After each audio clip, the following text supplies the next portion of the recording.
Hi friends, புடலங்காய் கடலைப்பருப்பு கூட்டி இப்படி செஞ்சு பாருங்கள். சிறுபருப்பையும் கடலைப்பருப்பையும் முன்னாடியே ஊற வச்சு எடுத்துக்கோங்க. சீரகம், உப்பு, பெருங்காயம், மஞ்சத்தூள், கருவேப்பிலை, தக்காளி, வெங்காயம், பச்சை மிளகாய், தண்ணி சேர்த்து விசில் போட்டு எடுத்துக்கோங்க.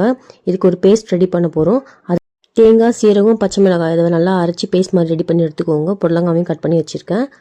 இப்போ தாளிக்கிறதுக்கு எண்ணெய், கடுகு, சீரகம், இடித்து வச்சுருக்க பூண்டு, கருவேப்பிலை, காஞ்ச மிளகாய், வெங்காயம் சேர்த்து நல்லா வதக்கிக்கோங்க. இதெல்லாம் நல்லா வதங்கணும். தக்காளி சேர்த்துக்கோங்க. தக்காளி வதங்கணும். கட் பண்ணி வச்சுருக்க புடலங்காய் சேர்த்து கொஞ்சமாக மஞ்சத்தூள், சில்லி பவுடர், தனியா பவுடர் சேர்த்து நல்லா மிக்ஸ் பண்ணிக்கோங்க.